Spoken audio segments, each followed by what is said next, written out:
तो थोड़ा सा फिर जी। अस्सलाम वालेकुम। कैसे हैं आप लोग? ठीक है। मेरा नाम सरत रानी है। मैं हूँ जी CEO Irshad reproductive health and midwifery services. आज जो है हम अ, एक नया टॉपिक लेकर आए हैं। और ये टॉपिक बहुत इंपॉर्टेंट है। किस लिहाज से बहुत इंपॉर्टेंट है? क्योंकि ये आज की हमारी जरूरत है कि हम जान सकें कि एक मिडवाइफ जो होती है उसको रेजिलियंस क्यों सीखनी चाहिए, इमोशनल स्ट्रांग क्यों होना चाहिए, और फ्यूचर रेडी मिडवाइफ क्यों बनना चाहिए। इस चीज के टॉपिक पे हम लोग बात कर रहे हैं क्योंकि ये हमारी जो पहली सीरीज थी जिसमें कि हमारे पास हम लोगों ने बात की थी कि मिडवाइफ कौन होती है, मेच्योरिटी क्या होती है, एआई क्या होता है, उसके हवाले से ये हमारा टॉपिक आज का है जो कि हम अभी डिस्कस कर रहे हैं। जी। ये कुछ पिक्चर्स आपको नजर आ रही हैं। ये पिक्चर्स आपको क्या मैसेज दे रही हैं, थोड़ा बताएंगे आप लोग कि ये पिक्चर्स एक नजर ये टॉपिक देख ले और फिर ये पिक्चर देखें, क्या मैसेज मिला आपको, क्या ये आपको बता रहा है? ये आपको बता रहा है कि ओवरवर्क नर्स है, मिडवाइफ है और बर्न आउट हो एग्जॉस्ट। चुकी हैं, इमोशनली एग्जॉस्ट हैं।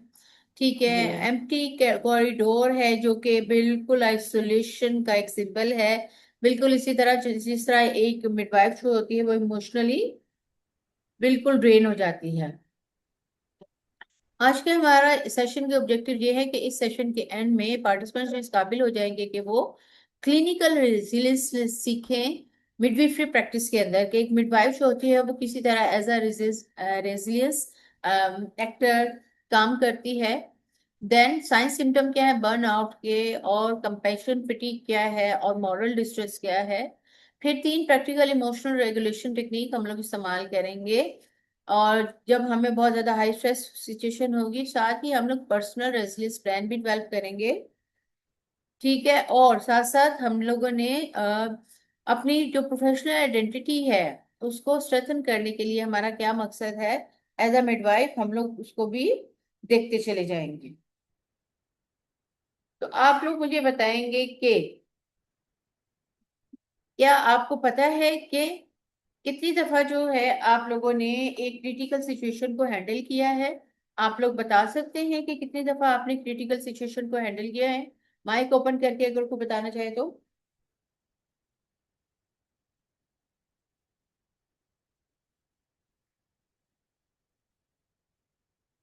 ओके। बहुत दफा आइसोलेशन में मैसेज आ रहे हैं कि यस जी हमने बहुत दफा क्रिटिकल सिचुएशन को हैंडल किया और अकेले किया है। तो कितनी दफा आपने खाना छोड़ा है, कितनी दफा आपने ब्रेक छोड़ी हैं? बहुत दफा आपने पूरी पूरी 8 8 घंटे ड्यूटी कर लिया, 10 10 घंटे ड्यूटी कर, लेकिन आपने खाना नहीं खाया, आपने ब्रेक नहीं ली। कितनी दफा आप जो घर गए हैं तो इमोशनली बिल्कुल एग्जॉस्ट होके गए हैं, इमोशनली आप बिल्कुल थक गए हैं इस तरीके से। और फिर हमें पता चलता है कि जब हम घर पहुंचते हैं जहन हमारा अभी तक हॉस्पिटल में ही है, मिड उसे लेबर रूम में ही है, एंटीनेटल वार्ड में ही है। तो ये हमें क्लियरली बताता है कि रेजिलियंस का मतलब सिर्फ ये नहीं है कि आप सफरिंग जो कर रहे हैं, जो कुछ आपके साथ हो रहा है उसे बर्दाश्त करते रहें। रेजिलियंस का मतलब यह होता है कि क्लियर रहें कि कौन सी चीज आपको बर्दाश्त करनी है, कौन सी चीज आपको कंट्रोल करनी है, और किस चीज को अंडर प्रेशर आपने बिल्कुल कंपेशन के साथ लेके चलना होता है। इसमें अगर हम लोग देखें तो हमारे पास रेजिलियंस इन मिडविफरी क्या है। क्लियर कंसेप्ट ये है कि जब आप रेजिलियंस होते हैं एक एज अ मिडवाइफ, तो आपके पास इमोशनल कंट्रोल होता है, आपकी क्लिनिकल कंपिटेंसीज बहुत अच्छे तरीके से काम कर रही होती हैं, और उसमें एक पर्पस होता है, और साथ ही आपके पास सपोर्ट सिस्टम मौजूद होता है। इसको थोड़ा सा डिस्कस कर लेते हैं कि आप में से कोई मुझे बता सकता है कि रेजिलियंस का मतलब क्या है, उर्दू में इसे क्या कहते हैं, या आपके एक्सपीरियंस के हिसाब से ये क्या होता है, कोई शेयर करेगा? रेजिलियंस का क्या मतलब है? जी। कोई मुझे बता सकता है? यस, कुछ लोग लिख रहे हैं। बताएं जी, रेजिलियंस का क्या मतलब है?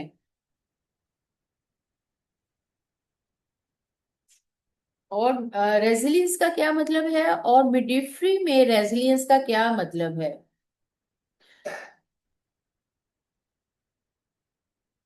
जी, रेजिलियंस का क्या मतलब है और मिडविफरी में रेजिलियंस का क्या मतलब है? यस, कुछ लोग लिख रहे हैं। यस, ठीक है, हम टाइम देते हैं। टफ टाइम को जो है कैसे फेस यस, करना है। ठीक है। और अच्छा अगर जी, पेशेंट उन्होंने मुझे फ्लो लिख के लाइक भेजा है ज्यादा कि है तो उसमें। रेजिलियंस का डेफिनेटली मतलब होता है कि आपके पास जो भी सूरत हाल है उसको कोप करने की आपके पास सलाहियत हो। ठीक है, बिल्कुल। अगर आप मिडविफरी लेबर रूम में काम कर रहे हैं, एंटीनेटल, पोस्टनेटल, या किसी और जगह पे काम कर रहे हैं, तो आप में इतनी सलाहियत होनी चाहिए कि आप जो हैं वो प्रोफेशनल एटीट्यूड के साथ उस सूरत हाल को कंट्रोल कर सकें। और जहाँ तक हमारे पास रेजिलियंस इन मिडवाइफरी का मतलब है, तो इसका मतलब होता है कि एक मिडवाइफ की वो एबिलिटी जिसमें वो उस माहौल में को बिल्कुल अडॉप्ट कर ले, जिसमें वो ड्यूटी कर रही होती है, अपनी ड्यूटी के हिसाब से चीजों को रिकवर करे और मुसलसल अपने पेशेंट को जो है एक ऐसी केयर मुहैया करे जिसमें वो सेफ हो। ठीक है, हाई क्वालिटी केयर दे रही हो, पेशेंट की सेफ्टी का ख्याल करते हुए हर किस्म की चैलेंज से निपट सकती हो। किसी किस्म का जो स्ट्रेस है या वर्कलोड है, ठीक है, किसी भी तरह की इमरजेंसी का, या रिसोर्सेज लिमिटेड है, या वो इमोशनली प्रॉब्लम का शिकार हो रही है, तो वो उस सूरत हाल में भी हर चीज को कंट्रोल करते हुए पेशेंट को केयर फ्राहम करे, जिसके नतीजे में माँ और बच्चा जो है वो हेल्थी होगा। तो इसमें आपने देखा, बहुत शॉर्ट में मैंने लिख दिया है कि मिडवाइफरी में रेजिलियंस का मतलब है इमोशनल कंट्रोल होना, अपनी क्लिनिकल कॉम्पिटेंसीज को अच्छे तरीके से लेके काम करना विथ पर्पस, और साथ साथ उसका सपोर्ट सिस्टम भी मौजूद हो। लेकिन इसका ये मतलब नहीं है कि आप हर वक्त ही स्ट्रांग रहें। नहीं, आपको हर वक्त स्ट्रांग नहीं रहना है, लेकिन आपको ऐसे स्ट्रेटेजीज लेनी है जिसमें आप सपोर्ट सिस्टम को काम में लेते हुए इमोशनली अपने आप को कंट्रोल करते हुए तमाम काम कर सकें। ठीक है, अगर आपके साथ कोई सूरत हाल पेश आती है तो आप जल्दी से उसे रिकवर कर लेते हैं और अपने काम को बहुत अच्छे तरीके से करने लग जाते हैं, यानी कि आप इमोशनली डिटैच हो जाते हैं और अपने काम को अच्छे तरीके से करना शुरू कर देते हैं। अब सवाल ये पैदा होता है कि तीन मेन चीज ये एक्चुअली क्या है जिसकी वजह से एक मिडवाइफ जो होती है वो बहुत ज्यादा क्राइसिस का शिकार होती है, बर्नआउट का शिकार होती है, ठीक है, कंपेशन फटीग का शिकार होती है, या मॉरल डिस्ट्रेस का शिकार होती है। अब जी, आप मैं आपको टाइम दे रही हूँ, कौन इसका जवाब देगा मुझे? यस, पहले भी मुझे अच्छा जवाब मिला है। नेक्स्ट।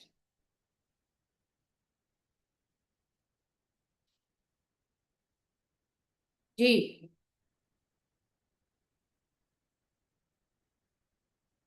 ओके,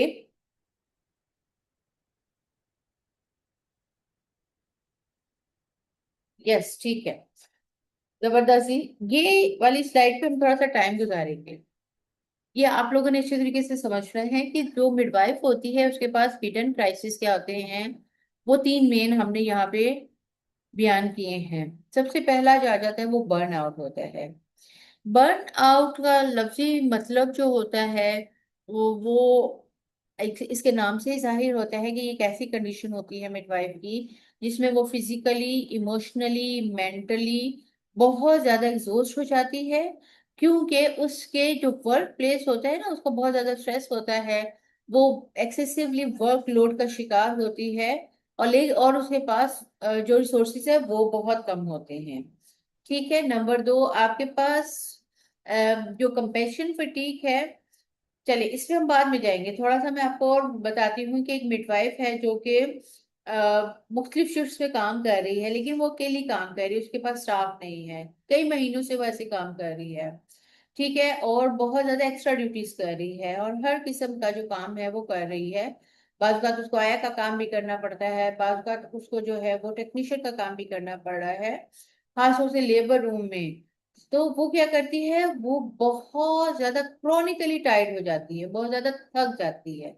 महीनों की थकन उसमें जमा हो जाती है, अपनी मोटिवेशन को खत्म कर देती है, या उसकी मोटिवेशन खत्म हो जाती है, वो अनएबल हो जाती है कि वो अपने पेशेंट को क्वालिटी केयर फ्राहम कर सके या वैल्यूज के साथ केयर फ्राहम कर सके। और ये क्यों हुआ है? उसके साथ बहुत ज्यादा, उसने बहुत ज्यादा काम किया है और जहनी जिस्मानी लिहाज से बहुत ज्यादा थक गई है। कंपेशन फिटीक में क्या फर्क है? कंपेशन फिटीक जो होती है ये इमोशनल और फिजिकल एग्जॉशन होती है, जो किस वक्त आती है जब आप कंटिन्यूस लोगों की केयर कर रहे होते हैं जो कि किसी बीमारी में मुब्तला होते हैं या किसी प्रोसेस में चल रहे होते हैं, ठीक है, या किसी डिस्ट्रेस में होते हैं। तो उनको देख देख के भी आप इमोशनली क्या हो जाते हैं? बेहिस हो जाते हैं, इम्पैथी खत्म हो जाती है, दूसरे के दुख दर्द को नहीं महसूस कर पाते, या पेशेंट को जो सफर कर रहा होता है उसकी तकलीफ आपको इतनी ज्यादा महसूस होती है कि बिला आखिर एक दिन आप बेहिस हो जाते हैं और आप बहुत ज्यादा बेचैन हो जाते हैं। और इसकी मिसाल अगर हम इस तरीके से लें कि एक मिडवाइफ है, उसके पास उसका ऐसे क्लाइंट्स आ जाते हैं जिसको कि बार बार स्टिल बर्थ हो रहा है या बार बार उसको ऑब्स्टेट्रिक कॉम्प्लिकेशन है, जैसे कि लेबर, ऑब्स्टेट्रिक लेबर आ गया या प्रीक्लेम्शिया के आ गया या जेंडर बेस्ड वायलेंस के पेशेंट आ गए। तो वो जब इन पेशेंट्स को देखती है तो वो इमोशनली खुद भी ड्रेन हो जाती है, वो इस काबिल नहीं हो पाती कि वो मरीज के जो एक्सपीरियंस है उसको उसको तसल्ली दे सके। तीसरा जो है वो इससे भी ज्यादा खतरनाक आ जाता है, ये मॉरल डिस्ट्रेस या मॉरल फिटीग कहलाता है। और ये स्पेसिफिक सिचुएशन में होता है जब एक मिडवाइफ जो होती है वो हेल्थ केयर दे रही होती है, तो इसको ऐसी सिचुएशन सामने आती है कि जिसमें जो एथिकली अप्रोप्रिएट एक्शन होने चाहिए हैं वो नहीं कर पाती, ना वो लीगली उसके ऊपर कुछ कर पाती है और ना वो पर्सनली कुछ कर पाती है। तो वो बहुत ज्यादा गिल्ट का शिकार हो जाती है कि उसके सामने एक ऐसा काम हो रहा है जिसको वो मना नहीं कर सकती, वो फ्रस्ट्रेशन का शिकार हो जाती है, वो अपने आप को बेबस महसूस करती है, एथिकली वो अपने आप को कॉन्फ्लिक्ट का शिकार महसूस करती है, ठीक है, साथ ही वो प्रोफेशनल सेटिस्फेक्शन नहीं होती, इमोशनली एग्जॉस्ट हो जाती है। मिसाल के तौर पर एक वूमेन है जिसको फौरी तौर पर एक क्लाइंट को रेफर करना है हाई लेवल फैसिलिटी पे, लेकिन ट्रांसपोर्टेशन अवेलेबल नहीं है, हॉस्पिटल जाने के लिए जरूरी चीजें मुहैया नहीं है, या जिस हॉस्पिटल में पहुंच जाते हैं मरीज को लेके वहां पे चीजें मौजूद नहीं है, वहां पे अमला मौजूद नहीं है। इस सूरत हाल में वो अपने मरीज को खो देती है, ठीक है। ये मुसलसल जब ये एक्सपोजर होता है ना तो ये एथिकली उसको बहुत ज्यादा थका देता है। अब सवाल ये पैदा होता है, अच्छा ये हम सबके साथ होता है, मैंने भी जब ड्यूटीज की और आपने भी जब ड्यूटीज की तो ये सब कुछ हो रहा है, तो इन तीन सिचुएशंस को आप लोगों ने याद रखना है। जब ये तीन सिचुएशंस होती हैं तो एक बर्न आउट मिडवाइफ जो होती है वो हाई रिस्क हो जाती है कि वो ना सिर्फ अपने अपनी टीम और अपने पेशेंट के लिए बहुत ज्यादा खुद भी प्रॉब्लम का शिकार हो जाती है और बर्न आउट का शिकार हो जाती है और अपने मरीजों को भी वो प्रॉपर केयर नहीं दे पाती। हमें क्या चाहिए? फौरन हम लोग सोल्यूशन की तरफ जाते हैं, तो हमारे पास प्रैक्टिकल स्किल्स हैं, उन प्रैक्टिकल स्किल्स को हम लोगों ने करना है, ठीक है, ठीक। उन प्रैक्टिकल स्किल्स को जब हम लोग देखते हैं उससे पहले एक छोटी सी एक्टिविटी करते हैं। छोटी सी एक्टिविटी में आपने सोचना है कि कभी कभी क्या आप लोग इस तरह की सिचुएशन का शिकार हुए हैं, इमोशनली आप लोग ट्रिगर हुए हैं? अगर इमोशनली आप लोग ट्रिगर हुए हैं तो आपने उस पर किस तरीके से उसने इस कंडीशन ने आपको जो है थका दिया है, फ्रस्ट्रेट कर दिया है, रुला दिया है, और उस सिचुएशन से बिल्कुल हट जाने के लिए कहा है कि निकल जाओ यहाँ से, ये अच्छी जगह नहीं है, यहाँ पे हम मरीजों को बिल्कुल अच्छी सूरत हाल, अच्छी केयर नहीं दे सकते, अपने आप को बेबस महसूस कर रहे हैं, सोचिए जरा, ऐसा है? और वो कौन सी सूरत हाल है जो आपको इस सिचुएशन में लेकर आई है? सोचें सोचें सोचें, कौन सी कंडीशन है जो आपको इस सूरत हाल में लेकर आई है? चलिए सोच लिया होगा। देखें, वो मैटरनल डेथ हो सकती है, जैसे मैंने आपको भी प्रीवियसली बताया कि मिडवाइफ चाह रही थी कि वो टाइमली रेफर करे, लेकिन हॉस्पिटल में गाड़ी नहीं थी, कैसे रेफर करती, माँ की डेथ हो जाती है, स्टिल बर्थ हो जाती है, वर्बल एब्यूज हो जाती है अटेंडेंट की तरफ से, पेशेंट को, सॉरी मिडवाइफ को बहुत ज्यादा गलत अल्फाज बोले जाते हैं, बहुत ज्यादा बात वक्त मारा जाता है। ठीक है, और फिर वो ओवरलोड हो जाती है और किसी किस्म की कोई सपोर्ट नहीं होती। ये सारी सूरत हाल जो हैं वो एक मिडवाइफ को थका देती हैं, बर्न आउट का शिकार बना देती हैं, फटीग का शिकार हो जाती है। क्या करना चाहिए? प्रैक्टिकल स्किल्स सीखनी है हमने, इमोशनली रेगुलेशन का हम लोगों ने चैप्टर पढ़ लेना है कि हम लोग इमोशनली अपने आप को रेगुलेट करेंगे। कैसे करेंगे? 3 टेक्निक्स इसमें हम लोगों ने, मैंने अभी अभी प्रैक्टिकली हम लोग सीखेंगे। सबसे पहले, सबसे पहली टेक्निक है 90 सेकेंड रीसेट टेक्निक। जब भी आप इस किस्म की सिचुएशन का शिकार हो, तो 90 सेकेंड मतलब ये कि 1.5 मिनट के लिए आपने क्या करना है, वक्फा ले ले। जब भी आप इस किस्म की सूरत हाल का शिकार हो, आहिस्ता आहिस्ता सांस लें। ठीक है, रिएक्ट नहीं करें। ठीक है, 90 से 60 से 90 सेकंड के दौरान जो होता है, अक्सर आप रिएक्शन नहीं करते, चुप होके साइड पे खड़े हो जाते हैं और सोचते हैं कि इस सिचुएशन में मुझे क्या करना चाहिए। फौरी तौर पर रिस्पॉन्स आता है कि इसको कंट्रोल कर लो। ठीक है, ये होता है, इसमें आपका कोई कसूर नहीं है, और सूरत हाल को संभालते हुए आगे चलो। ठीक है, ये टेक्निक सीख ली आप लोगों ने। क्या होता है, जब भी इस तरह की कोई सूरत हाल होती है तो 1.5 मिनट के लिए अपने आप को आप बिल्कुल अलग कर लें। इसको कहते हैं 90 सेकेंड रीसेट टेक्निक। गहरे सांस लें, एक्स्ट्रा सोचना छोड़ दें, इमीडिएट रिएक्ट नहीं करें।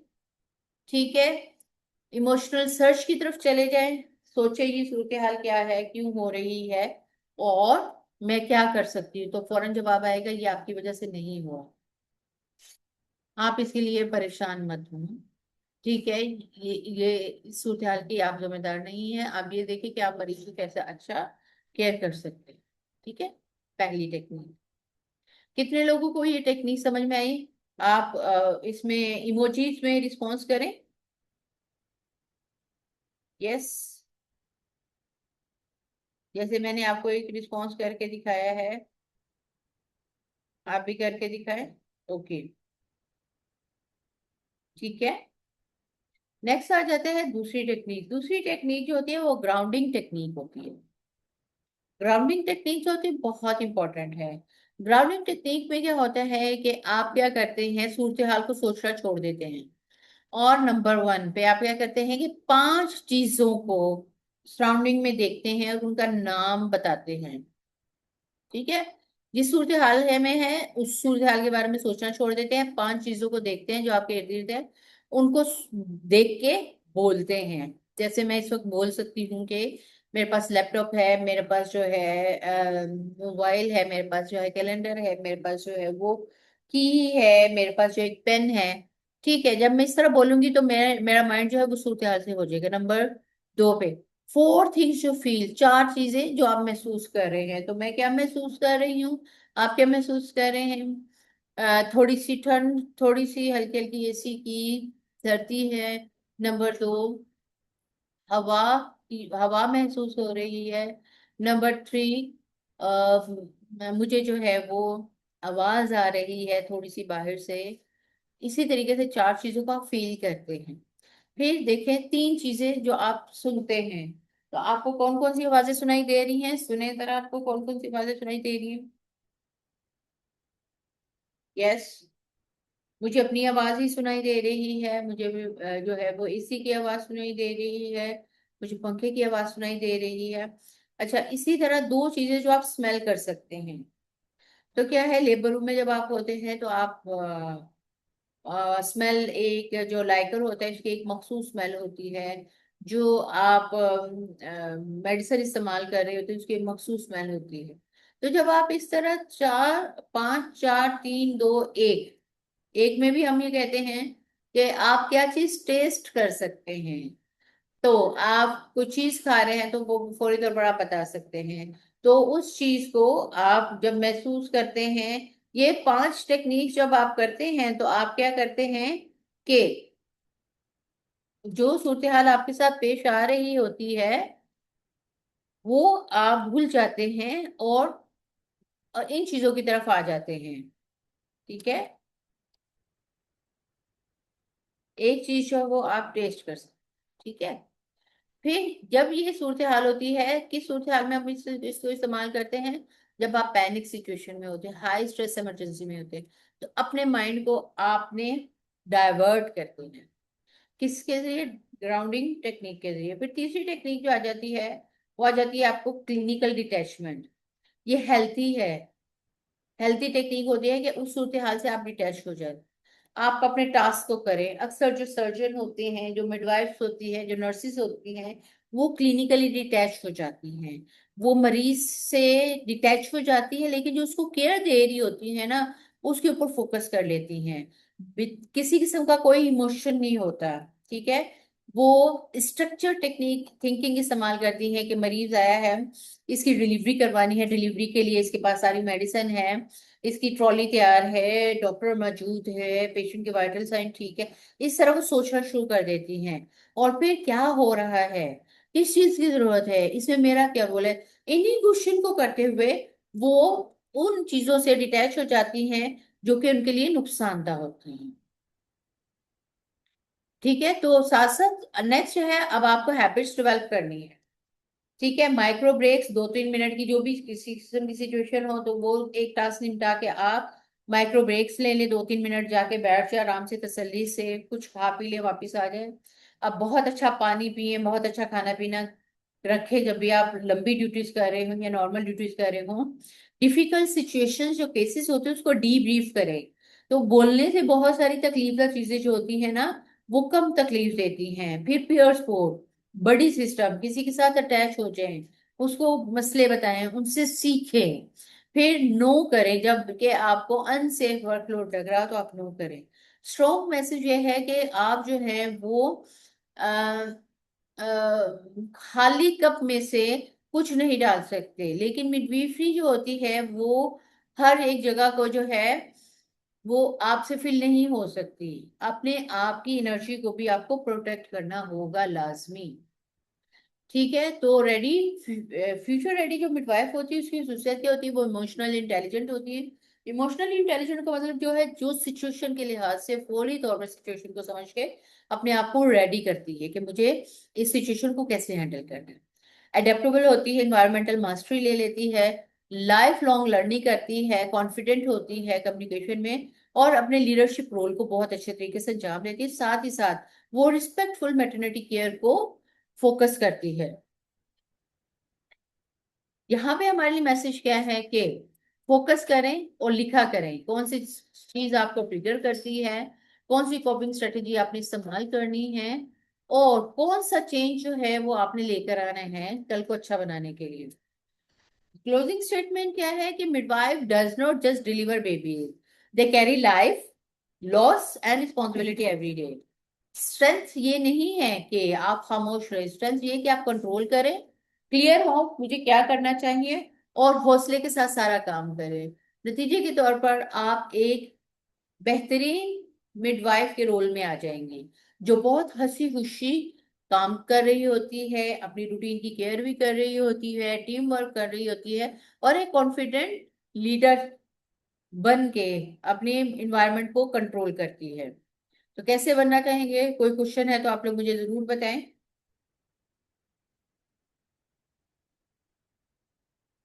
जी।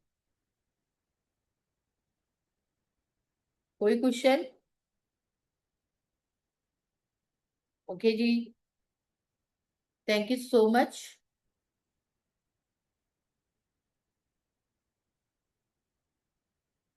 यहाँ पे हम लोग जो हैं, रिकॉर्डिंग को मैं स्टॉप कर रही हूँ। कोई क्वेश्चन है तो आप लोग जरूर पूछें। यहीं पे हमारा एक नया सेशन जो है वो शुरू हो रहा है ठीक 15 मिनट के बाद। हम एक नए सेशन की तरफ जाएंगे, तो प्लीज ज्वाइन कीजिएगा।